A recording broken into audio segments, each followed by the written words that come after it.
let us continue with more Witch Hat Atelier. Episode 11. Oh, man. Tarta's episode was good. Like, it's a very good bit of the manga, and it got... Like, there were definitely ways in which the anime was able to improve on it, because so much of it is about, like, his sight perspective, it's about color. Oh, very good. Let's see what happens in episode 11. I kind of know what happens, but let's see anyway. If you haven't been along to one of these recordings before, I'm sure you have.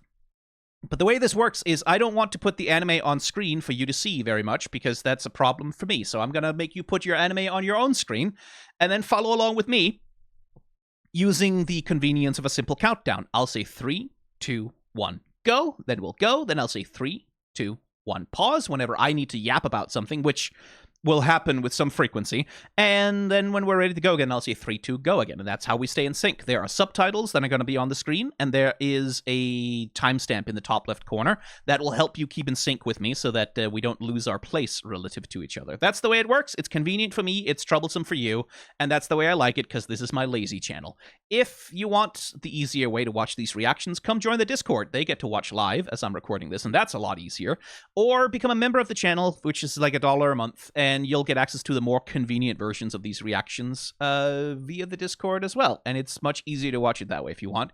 But you don't have to if you don't want to, because everything fucking costs money these days, and this is the free version, which is going to work just fine. Trust me, apparently. Anyway, 3, 2, 1, go.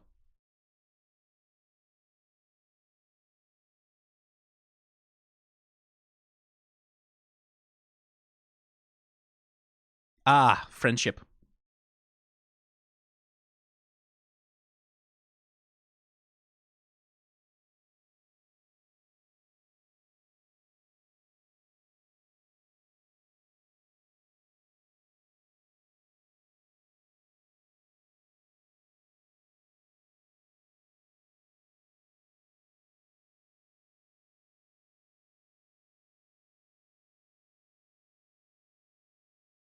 Hey, gee, I wonder who you're talking about, Agat.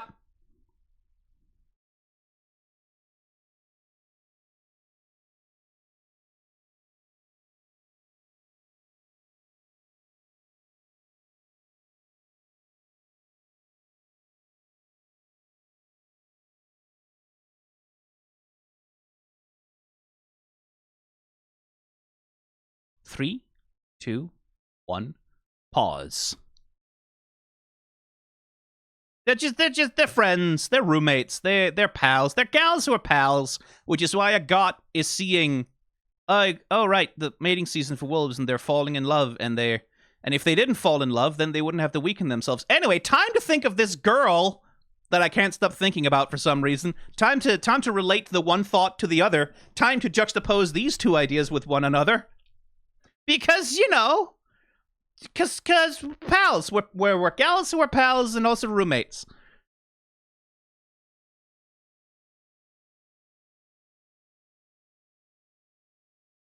And she gave me like a bright red rose, but that doesn't mean anything, right? That's what girls do when they're friends with each other. And of course, she's still wearing the shoes. The shoes with the bad sigil that wasn't balanced and wasn't drawn properly, but she's still wearing them.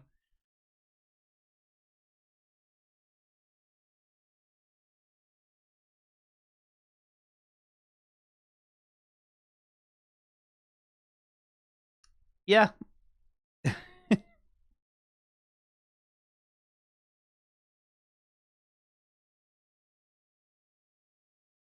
I got.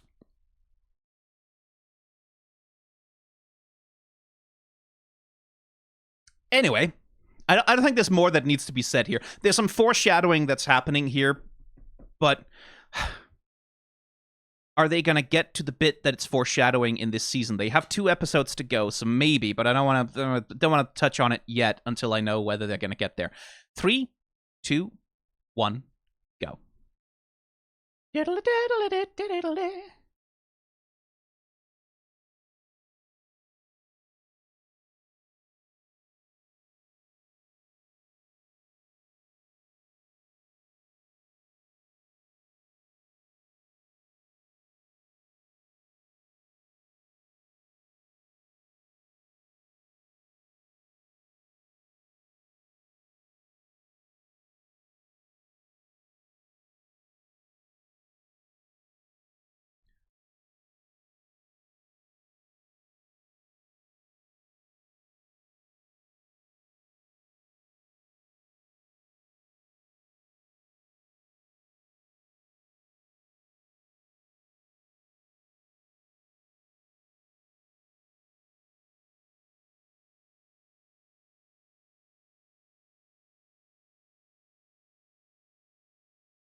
I love how much the intro loves the manga, by the way.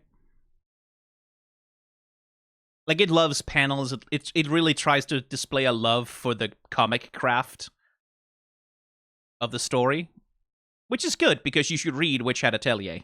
You should read it. You should read it. If like, I know for some people reading the manga is not, they prefer to watch the animation, and that's fine. If you can, you should read it.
Three, two, one, pause.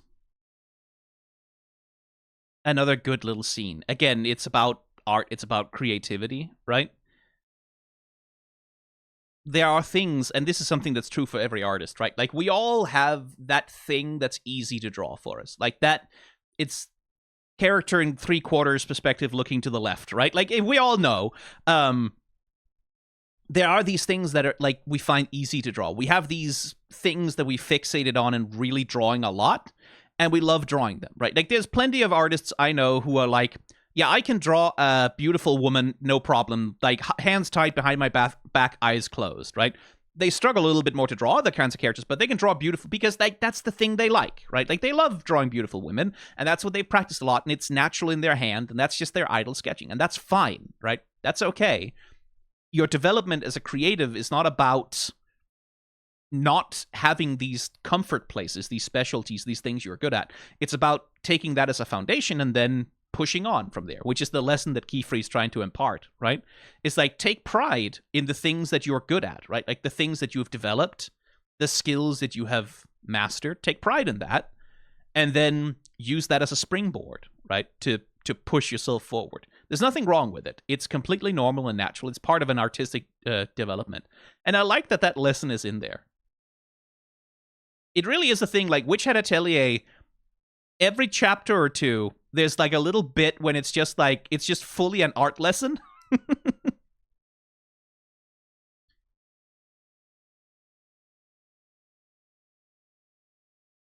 Under the guise of being a magic lesson, right?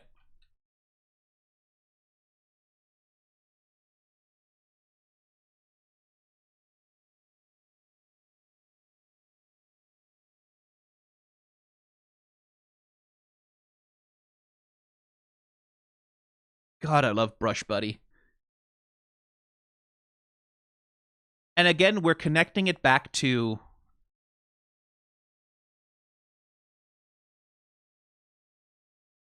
Coco's mom, right? Again, it's that skill she learned from her mother, from the life that she used to lead, right?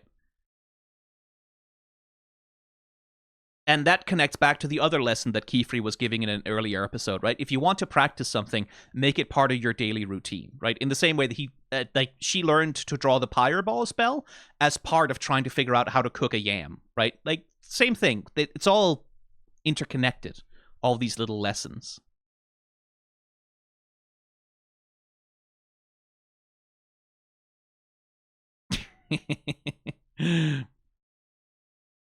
Bonk.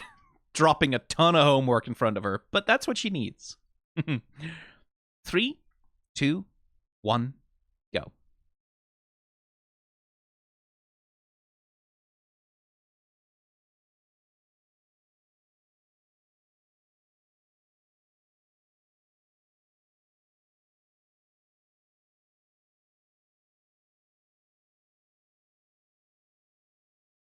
This also happens as you get better.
I love him.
3, 2, 1, pause. So again, we are creativity, right? And the creative question that Riche is framing here, right, is if you look at other people's work, and if you study other people's work, and if you learn the lessons that other people have learned the same way that they did, you just kind of turn yourself into them, right? You just kind of, you lose your own ideas, you lose your own approach, and you become a copy, right? You lose your access to creativity. That's the argument that she's making, right? And again, this is a thing, thinking back to my younger days on DeviantArt, right? This is an attitude that you do encounter in some young artists who will like refuse to draw whatever. They'll refuse to do figure drawing, right? They'll refuse to draw anime, or they'll refuse to draw anything other than anime, or they'll have this thing of, I don't want to let this stuff in. I don't want to be influenced by it. I don't want it to become part of my vocabulary, because then I'll have no choice but to speak it, right? And then I'll lose what's mine, right? Like, the things I make won't just be mine anymore. I'll look at it, and all I'll see is I took that from there, I took this from there, I got that from here, right? I'll lose my individuality. I'll lose my own soul, right? Like, my art won't be mine anymore. And that's a concern that lots of artists have. Like, not just young, immature artists, right? Like, this is something that people struggle with for their entire lives in some cases. This thing of, how do I make art that is mine? How do I make the things I make be an expression of me, right? How do I find an expression that is uniquely mine? Something that belongs to me, that isn't just derivative, that doesn't just look like a copy, that doesn't just look like 536,000 of the other. Because, like, we all go on the internet and we see 6,000 pieces of big titty anime girl art, right? Like, and it's all looks pretty interchangeable, and sometimes it's kind of hard to tell who the fuck's work is which person's work. And from a creative perspective, from an artistic perspective, you don't want that, right? Like, you don't want your work to be just another thing that looks the same as every other thing. You don't want it to be derivative. You don't want it to be boring. You want it to have some of you, some spark of you, right?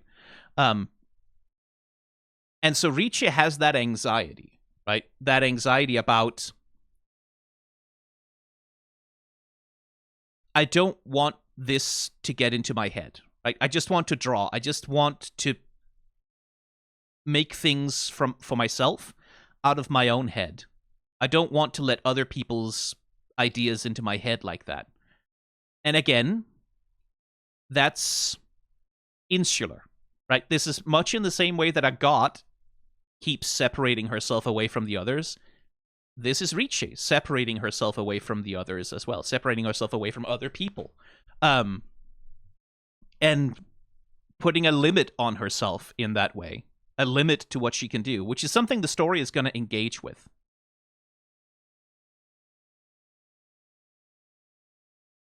And again, much like Agathe has reasons to be the way that she is,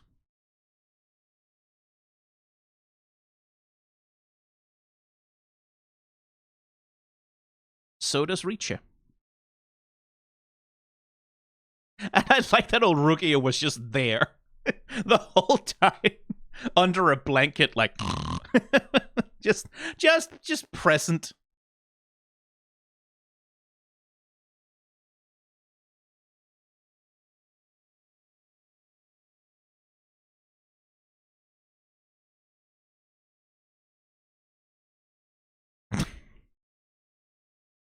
Look at that precious baby.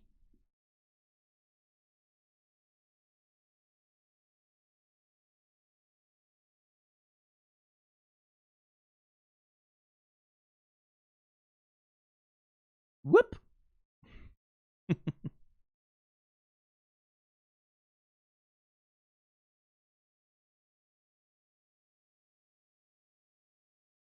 So this scene,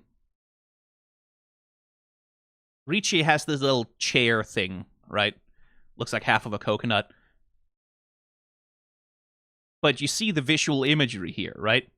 She's literally struggling to come out of her shell. She's retreating into a shell, right? She's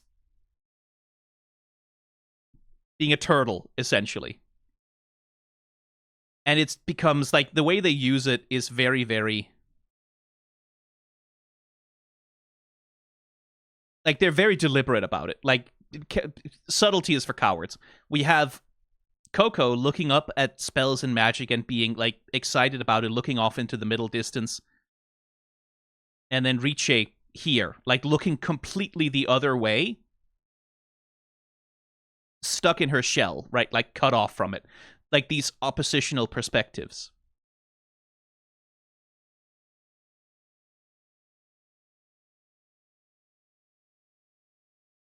I don't need other people's spells. They'd only contaminate mine, right? I don't need other people's ideas. I don't need other people's perspectives or ideologies or tricks or tips or ways of doing things. I don't need them, right? I just need myself, right? Like, me, myself, and I am myself alone, right? I don't need other people to be a part of my creativity. And she's going to turn out to be wrong about that, as you might imagine. But it's a character pathology that is drawn from some very real places. 3, 2, 1, go.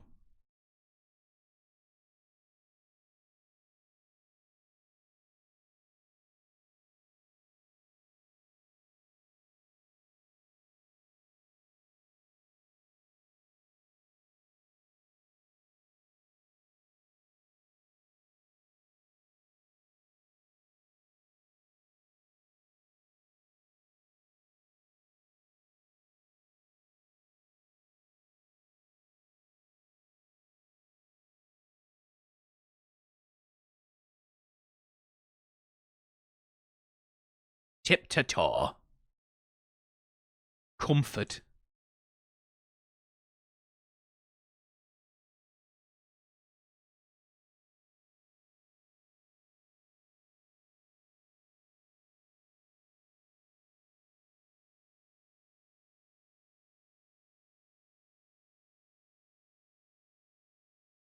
Sundere.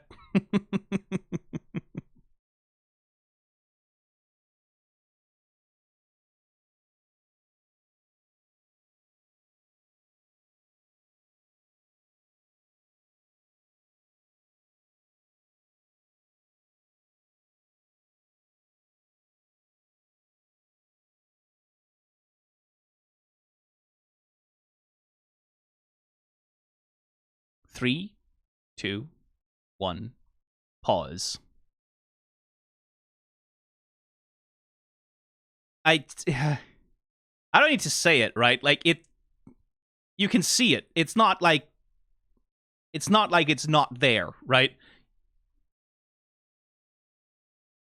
Like, literally, the way that Kefri looks at him. Come the fuck on. They are definitely close. They are male people whom to be close with one another. Very close indeed. And there's always probably not so much in the comments under this, thankfully, but there's always the thing of like, why does it always have to be gay? Why does it always and like, it's so tedious and annoying to deal with that bullshit, because like, you get these people that are like, why does it have to be gay? Why can't they just be friends? Why can't men be friends? Let men be friends. Men could be friends with each other, stuff like that. And like, I'm tired of talking about it, but why do you think that if they were romantically involved, that's the opposite of friendship? Why are those things in opposition for you? Why are these things constructed to be somehow, if there is romance, then it cancels out friendship? They're not. They are part of the same continuum. They're not opposites, they're complementaries. The one does not preclude the other. You can read them as friends if you want to, and there is no threat to that. There is no threat to male friendship in the universe that is presented by gay men being homosexually gay for each other. That is not a threat to male friendship. The threat to male friendship is white supremacy and patriarchy. Gays being there and being gay with each other is not a threat to male friendship. It is not a threat to wholesome, friendly, platonic male relationships. It just isn't. Shut the fuck up. It's a complaint I'm so fucking tired of fielding. What the two of them have, though,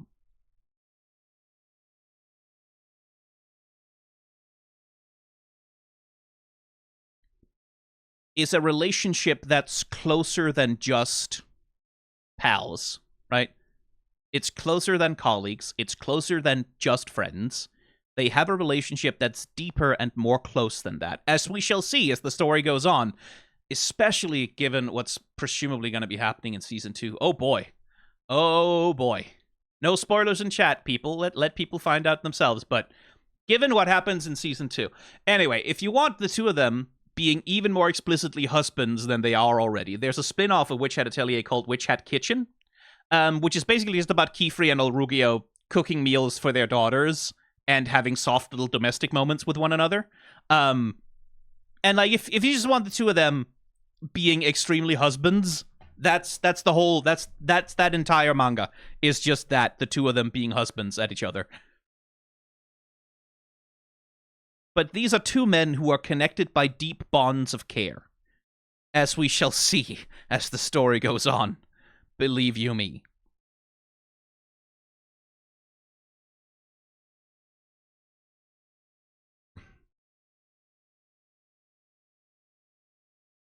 What, Hermes? What? Meow meow. Meow meow.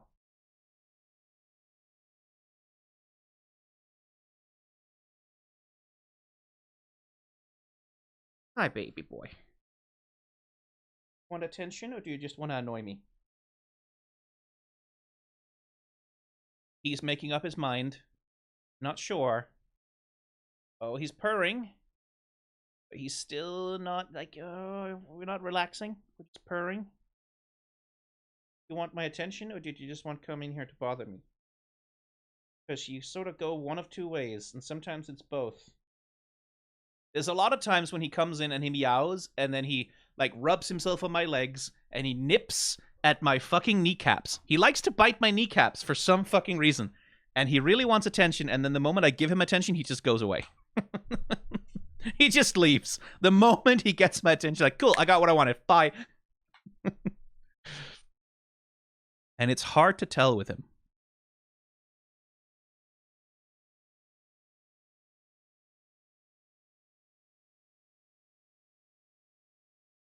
Now, one thing to note, Olrugio made these sleep aids to help people sleep better. Hey, what was the thing that happened with both the two of them previously? What was the thing that happened with Coco and Kefri in one of the previous episodes not so long? Oh, right, both of them were tired because they weren't sleeping well. What a funny coincidence. I'm sure that's a coincidence. I am sure those things had nothing to do with each other. Don't even worry about it. Anyway, Olrugio is good. He's very good. Oh my god, he's so good. And again, oh boy, season 2. Oh boy, season 2. Anyway, 3, 2, 1, go.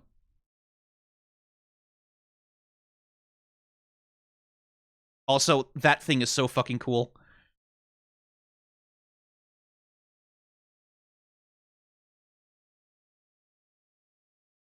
It's a pen that's connected to another pen so they can send letters to one another.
Fuck this guy. Fuck you.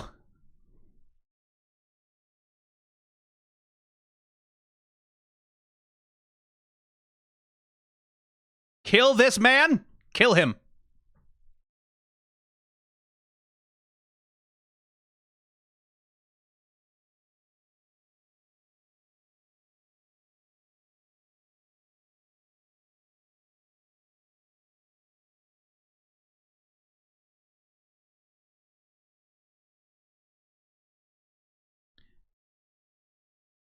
I believe they got Deku's voice actor for this guy, by the way.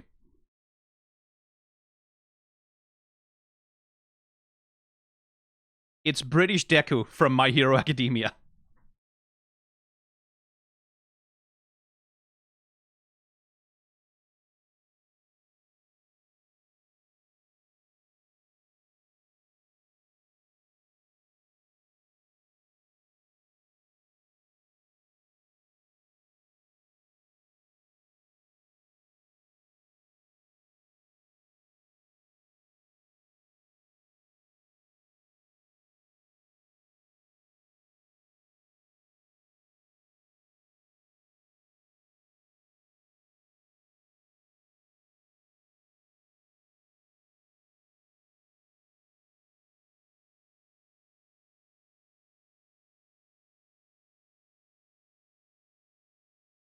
Three, two, one. Pause. Everyone feeling good about Elira?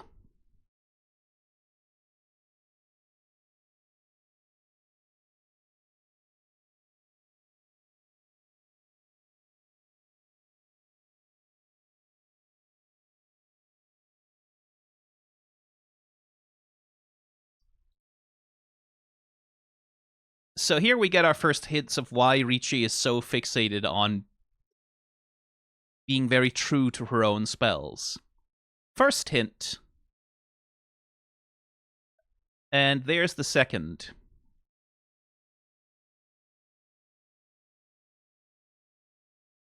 Man, I've said it many times, but like, there's some just lovely, appealing background art in this fucking anime. There really is.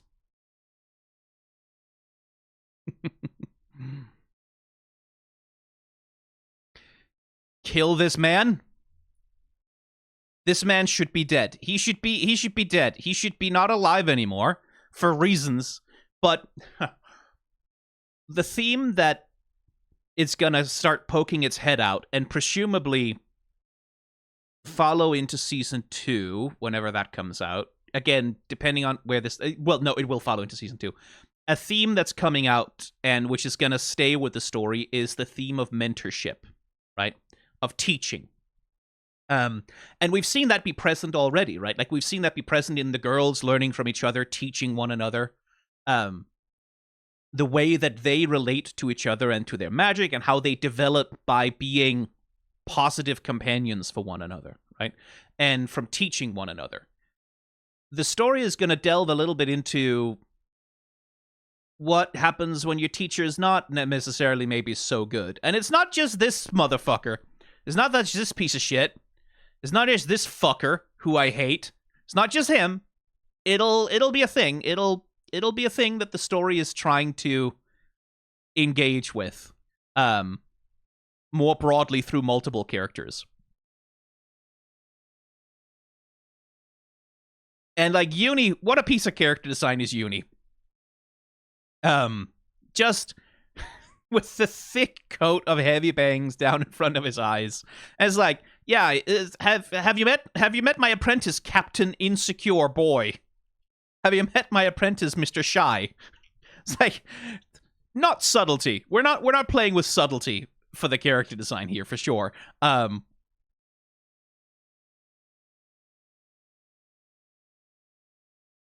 we establish also when Uni feels exposed, when he feels embarrassed, what does he try to do? He tries to pull his hair down in front of his eyes. Take note of that, and maybe keep it in mind. Fucking dollar store Snape ass motherfucker.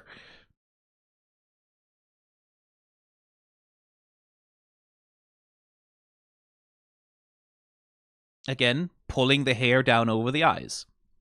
A little gesture that's going to be important later.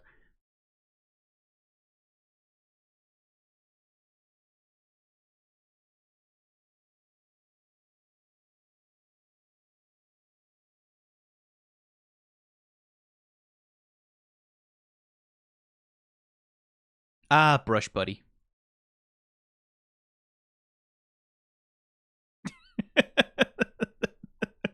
He's so freaked out. Ah! You know, Brush Buddy, you should be more appreciative of a giant woman, honestly.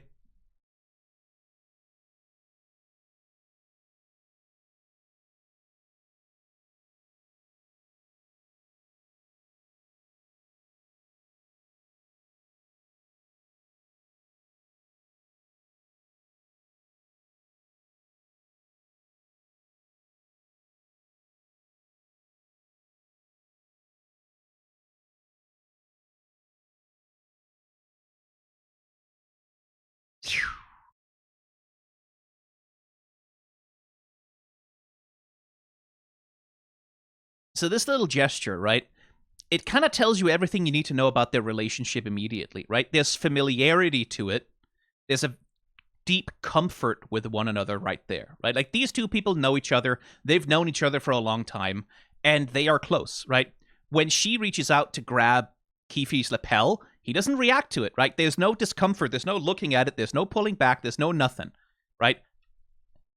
That's fine. And he responds with another touch in turn. It's a little thing, but like instantly you go, oh, okay, cool. I get it. They are friends. Like these are people who know each other, who have been like who have had a relationship for at least some amount of time, and the two of them are very comfortable in each other's company, and they're comfortable with each other's touch.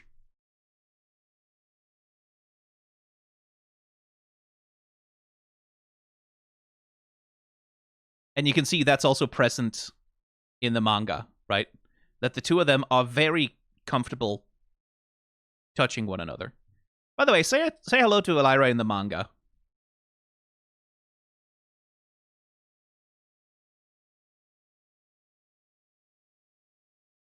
It's just a good little acting detail. That like establishes their relationship instantly. Of course, she's been there before, right? She played a little prank on him when he went to visit the capital earlier in the story, but she was like a very brief appearance. Um, but like this little thing, it's a little thing, but it tells you everything, right? Like you get all the information you need about how these two people relate to one another just from that little gesture.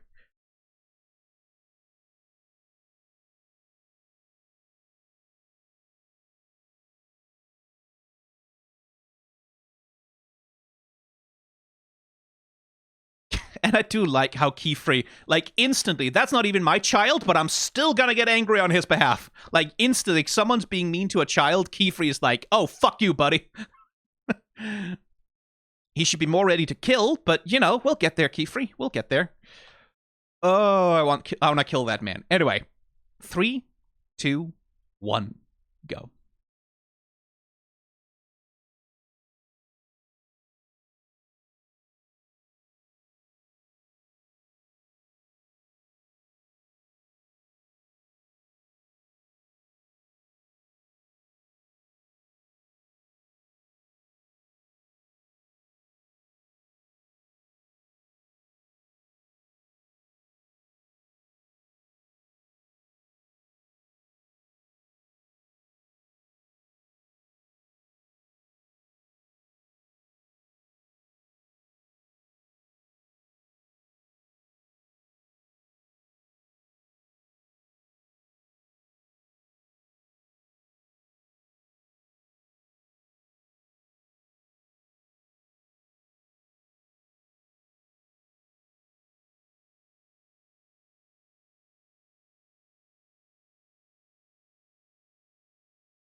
Shut the fuck up.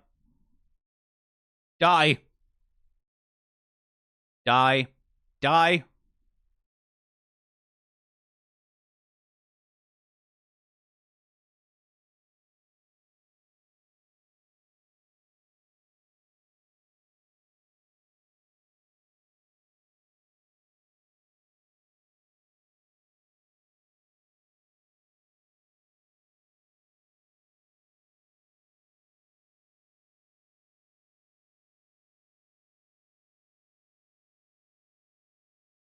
Kill this man!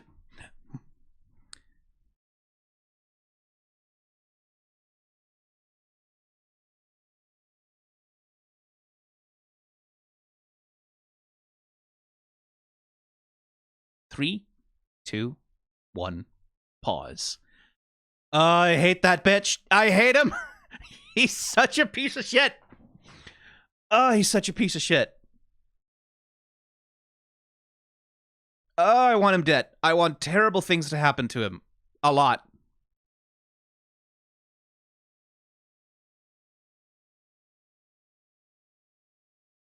I do want you to see the Murphans in the manga, though.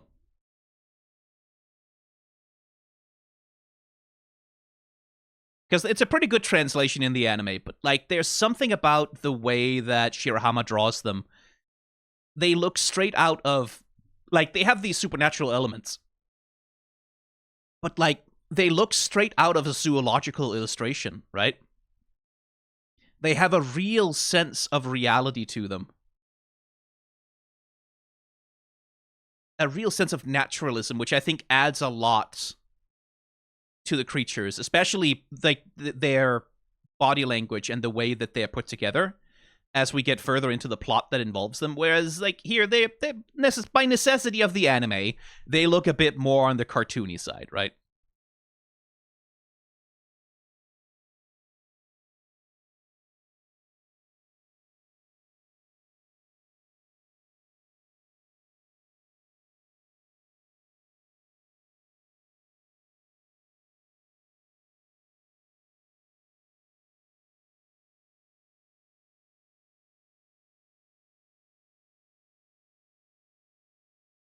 Ah, Ricci.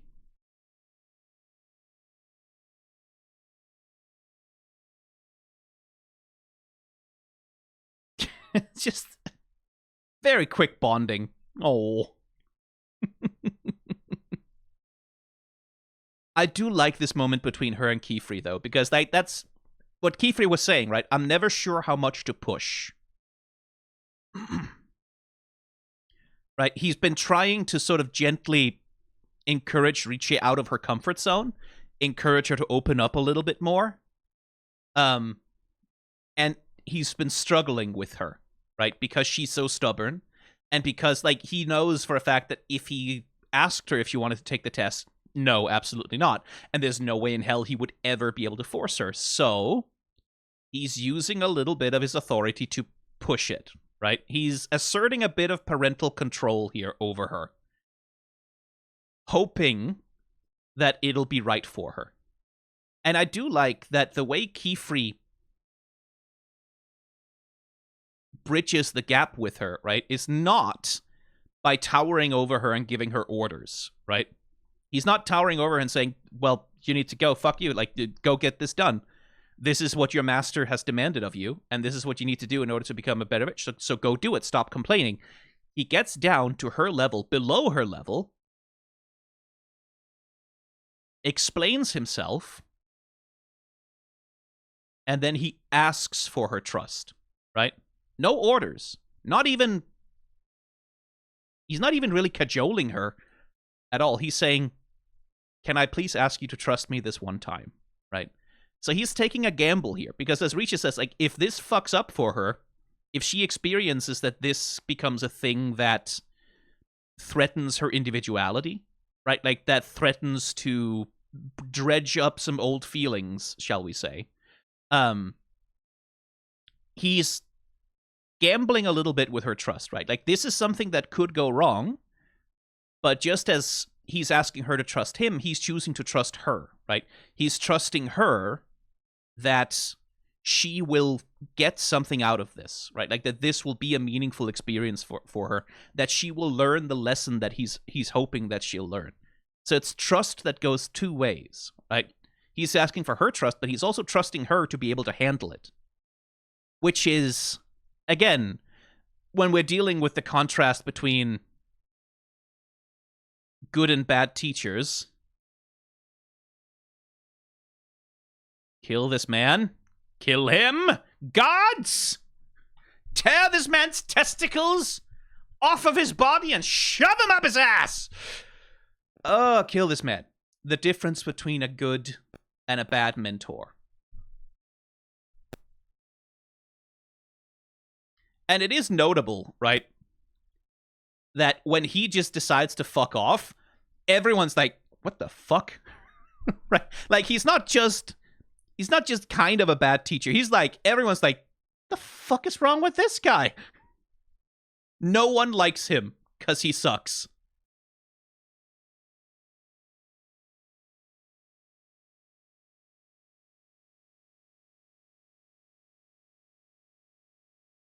And poor Uni.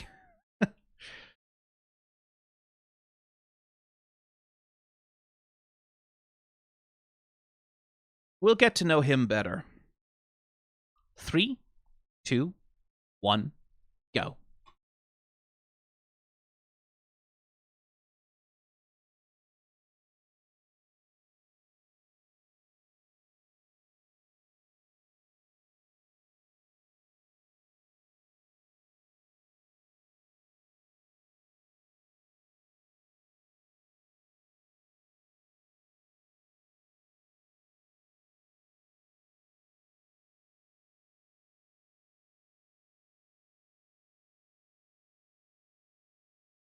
I like the camera shaking as though they're shaking the ground. It's a bunch of little penguins. Come on. It's fucking horses.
Indeed.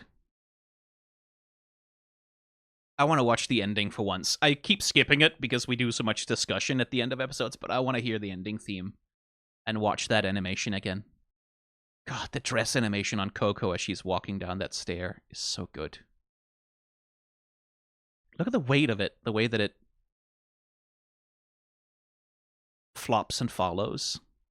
And just the smoothness of that stair being animated as it's going up too is beautiful.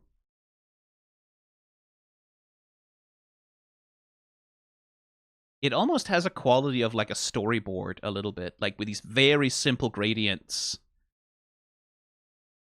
and like very sparse line work.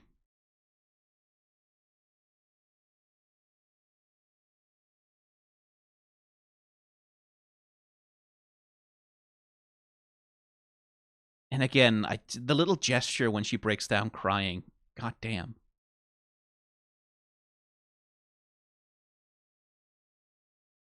And oh hey, a straight line.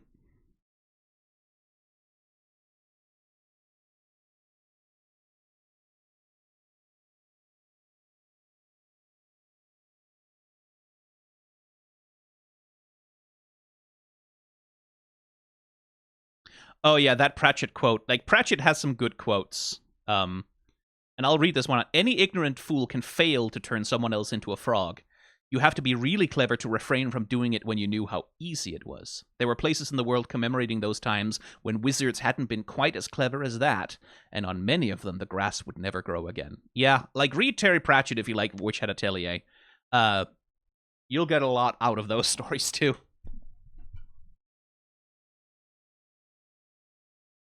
Because that's one of the points Pratchett makes about magic and power, is the most powerful spellcasters in Terry Pratchett's Discworld are people who do everything in their power to cast as few spells as possible, to never use magic if they can at all get away with not using it.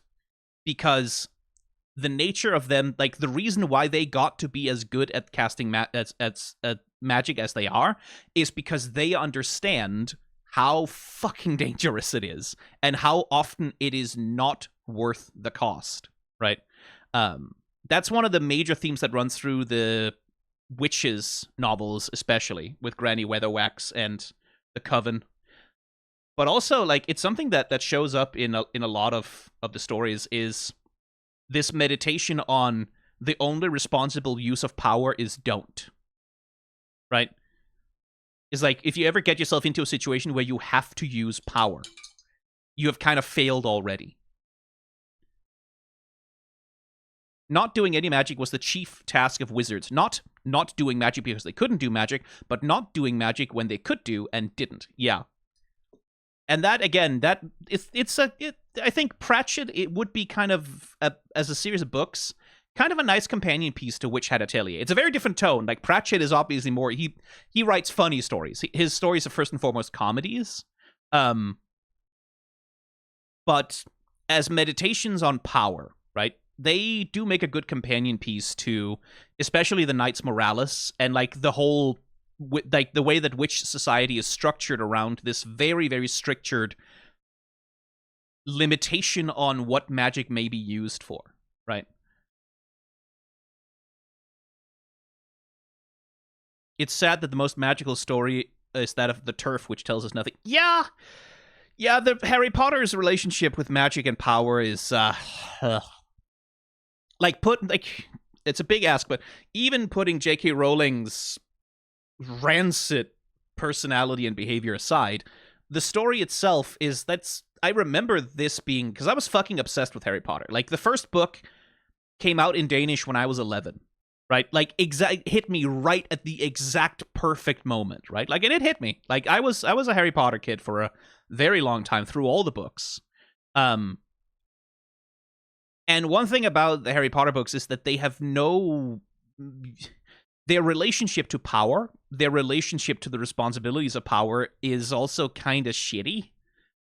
Like, the criticism has been made before that at the end of Harry Potter, Harry basically is a high school jock that grows up to become a cop, right? Like, that's basically his character arc. And like, yeah, that is where the books kind of land on their relationship with it is, oh yeah, like there's bad people and then there's good people, right? Like there's Voldemort and the Death Eaters and all of them. Those are bad guys. Those are the bad guys, and they should not have power because they're the bad guys. And then there's the good guys, which is Harry and the good characters, and they're good, and it's good that they have power. And that's about as much as we're going to think about that, right? That's about as much as we're going to think about it. It's the liberal conception of the use of power is so long as the right people are in charge, then everything's fine, right? Then whatever institutions you have, no matter how corrupt they are, well, they can be reformed. Whatever the legacy and the histories of the society that you live in, we can incrementally fix that slowly over time. We just have to have the right people in charge. So long as the wrong people aren't in charge, then everything can be fixed and everything will be fine, and no radical change is necessary, right? That's sort of the Harry Potter attitude to power, and it's a tedious one. Very popular in the early 2000s, back when liberalism still looked like it had a future, but we live in a different world now. Witch Hat Atelier certainly takes a different approach to it. Like, it has a much more affirmative approach to the concept of power. It problematizes it. It's not didactic about it, right? Like, as we talked about, Witch Hat Atelier takes great care to present the problem and then interrogate the solutions, right? Like, the problem is if human beings can do anything, then anything is what they'll do, right? That is the problem, is we have this magic, and magic can do anything. Oh boy, that leads to issues. What do we do about the issues? Right? What do we do about the issues? And then here's a bunch of attempts at answers. Here are the problems with those answers. And it's not trying to prescribe anything, but it faces the problem with clarity, I think, is one of the big differences. Again, that's one of my critiques of the Harry Potter novels, is that they don't have a coherent conception of evil.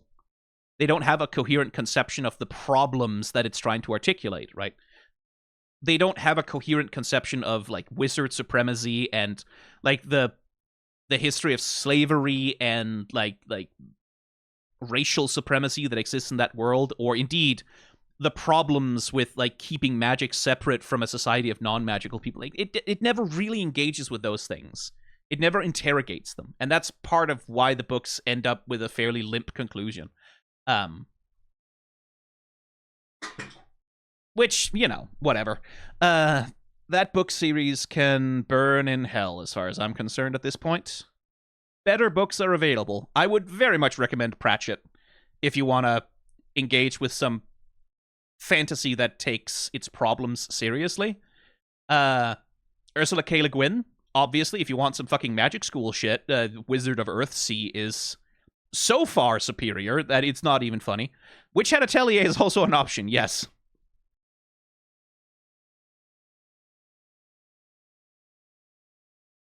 But seriously, read Ursula K. Le Guin. Read Wizard of Earthsea. Do it, like, it's not for everyone. Like, the prose, the way that Le Guin writes, especially in that period, it's like, it's not remotely as approachable as Harry Potter, right? Like, it's not a young adult sort of written for, it's not fun in the same way that YA fiction is. It's more work. Like, it's more work to read it, but it's worth it. It is worth the investment. Is what I'll tell you. Discworld is easy to read. Discworld is incredibly digestible and approachable. Earthsea is maybe a little bit more difficult. Like, it's not hard. Like, the prose isn't hard, right? It's not like it's using a whole bunch of incredibly obscure fancy words or whatever. It's more its approach to storytelling is one that expects you to be able to sit with it and be in it. Yeah, it's not hard, it's dense. That might be the better way to put it. I still have to be able to even enjoy reading, attempting to read even. Yeah, that's the thing, is like reading is also a skill, which is something I think when we discuss literature a lot of the time, there is this thing of like, it's discussed as sort of this innate thing where like, well, you can read, right? That means you can just read. Like, if you are capable of reading, then you should be able to read anything. And that's not true. Reading is a skill, right? And like literally the physical act of sitting down to read a book and like internalizing what it says and remembering what's in it, that is a skill that you have to practice by doing it. And it's a skill you have to practice by doing it in the same way that exercise is, right? It's a pattern of perception. It's a way of working that your brain has to train. Like there are pathways and patterns in your brain that you have to exercise in order to get that muscle going, right? And as you do that, it gets easier and easier and easier. Same with exercise, but it's not like reading is so often treated as like a leisure activity that takes no energy and no dedication, but it does. It does take something out of you, and it can be exhausting. And it's something that you have to practice. No one is just good at reading because they are smart innately. No one is good at reading because they are just inherently a book person or whatever. It's same as anything. It's an applied interest, right? Like it's something you work up the muscle to do. Which is why, like, if you struggle with reading, absolutely pick up a YA novel or some airplane novel, fucking whatever.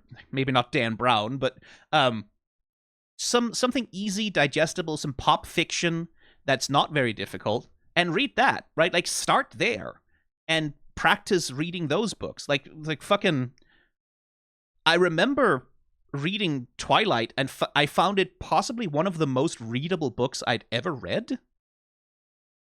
it was so easy to get through. Like, I didn't enjoy it very much. I don't think it's a great story necessarily, but it was so easy to read. Like, it was so readable.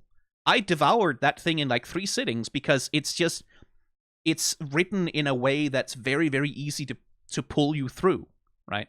And there's nothing wrong with reading books like that, right? And it's a great place to start if you have to practice your like, no one should dive in with Ulysses as the first go, right?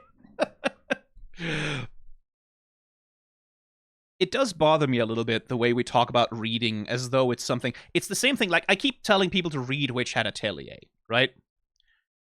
I keep telling you to do that, but like, reading comics is also, especially the way that I recommend that you read it, because like, a lot of people read comics by reading the speech bubbles and then just like skimming the pictures and moving on, right? And that's not wrong. There's nothing wrong with doing that. The way I like to do it is I like to sit and fucking stare at these motherfuckers. I like to sit and study the artwork and really look closely at it. But for a lot of people, that's going to get really boring really quickly. Right? That's not necessarily a fun way to read anything, including a comic. And I like to do it that way because that's what I've practiced, right? I'm an artist myself. I've practiced reading comics this way, examining them closely, looking at how they do the things that they do. And I find tremendous joy and interest in doing that. But that's not something you automatically just like do. It's something you practice. Reading is a skill. All kinds of reading is a skill. You're not supposed to be good at it just magically. You're not supposed to just be good at it. It's something you can choose to invest yourself in.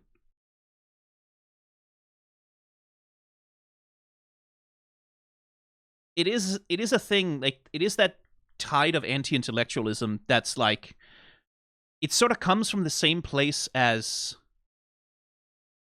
it's not that deep, right? It's that same attitude towards things of like, well, either something is easy and intuitive and obvious, and if it isn't, then it's wrong. Right? That's where it's not that deep comes from, is people who's like, well, the surface reading is the one that's obvious and easy and understandable for anyone, and that means it's the most correct one. And the difficult reading that requires a lot of interpretation and a lot of like analysis and like a specific lens and approach, well, that's stupid and wrong and pretentious because it's not obvious, and so therefore it's not that deep. It's the same thing when people say, well, you just read. Either you can read or you can't, right? Like, either you're smart and you can read complicated books, or you're stupid and you can't. And that's not true. That's not how things work. If you want to read more complicated work, you can. It's a matter of investing the time and the practice to do it. And that's not going to be for everyone. Like, not everyone needs to fucking read literary fiction or whatever. But it is something that's worth investing in my opinion. Like, it's something you can get a lot of joy and a lot of learning and understanding can come from it. The world can expand for you in the same way. Like, it's the same way with returning to the themes of Witch Hat Atelier. Like, Riche is someone who doesn't want to read, right? She doesn't want to. She doesn't want to invest in it because she feels like this is outside of what her world should be. And as she's about to learn over the course of this test, I don't think I'm spoiling very much, she maybe needs to expand her understanding a little bit. Like, there's something there for her to find, right? Reading magic spells and reading books and learning from other people in that way, that can help her become more herself, not less.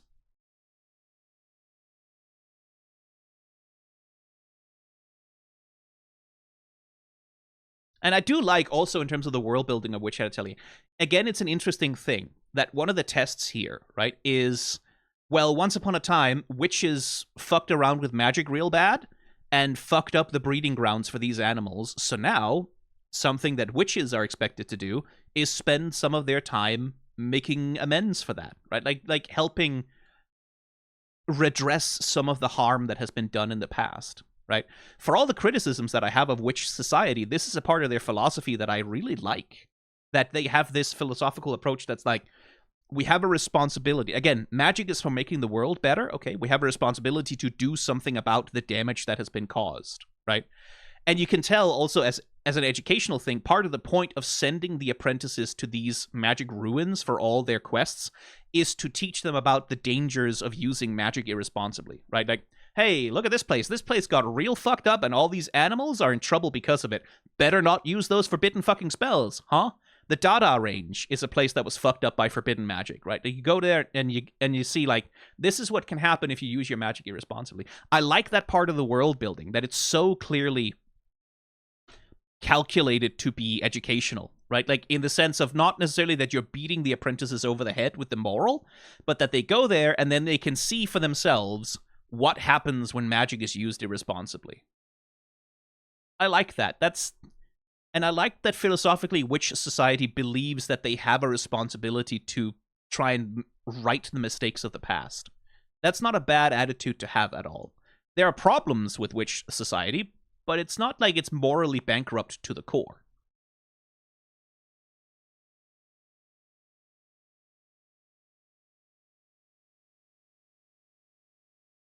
So the last few episodes have been fairly low-key with the animation in most places. Like, we haven't had any of the really big Sakuga moments like we had in episodes, like the first few episodes. They haven't really gone super, super hard on it because they don't need to. Like, these are more low-key moments, right? Like, they're not moments that demand huge amounts of Sakuga. But it does mean that, like, as we head in towards the finale of the season, I'm anticipating where they've put all the Sakuga budget.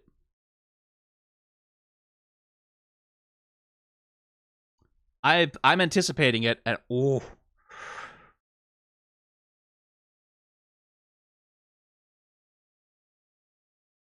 it's gonna be good. I hope. On the assumption that this production can keep up that level of quality until the end. Not every production can. It seems like this is a well-run production, though, so like hopefully they can do that. But wait, hang on. What? Hovert Skekstildal. What's your name doing here? Oh, okay. Well, I mean, shit. Good for you, man. That's just... Hovert Skekstildal. Is that a Norwegian? What are you doing here? He worked on Summertime Rent. Oh, he's a regular with the director. Oh, cool. Well, fuck yeah, dude. I'm very happy for him. I'm very... It's just, as a Scandinavian, it's just like, huh? What's that white person doing there?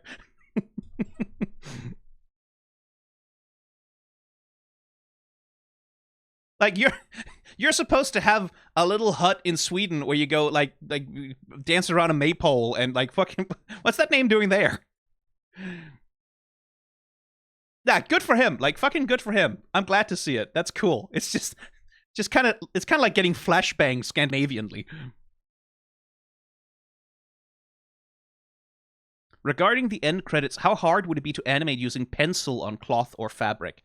I think you might struggle using pencil on it. Pencils are made of graphite. Like, the very soft ones, you could probably leave some marks on it.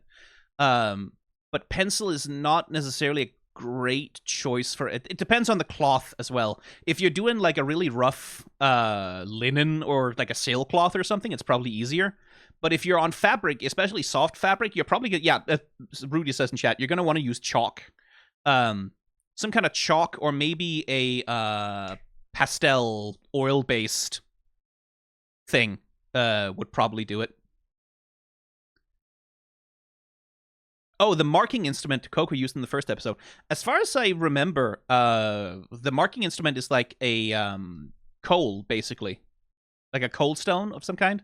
Or, yeah, a pigment stone.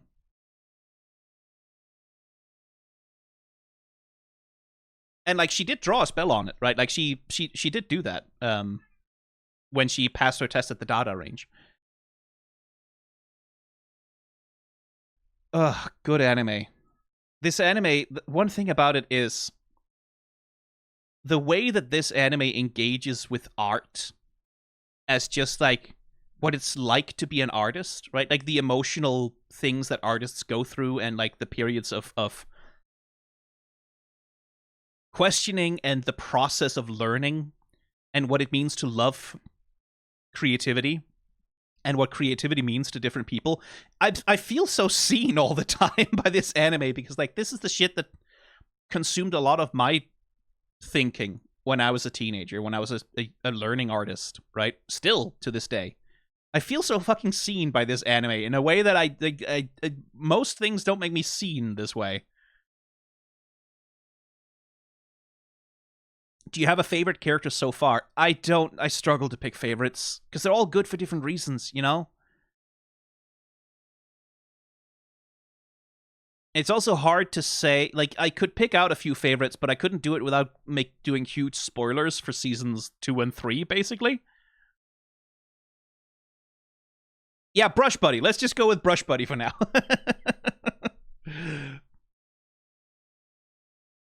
I am very, very fond of Coco, though. Like, I know the main character is maybe a basic-ass choice. I'm very, very fond of Coco. I really am.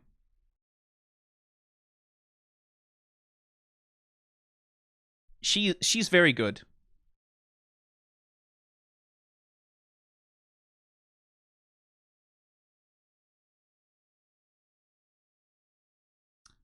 Well, that's episode 11. I guess there's nothing left to do but to wait for episodes 12 and 13.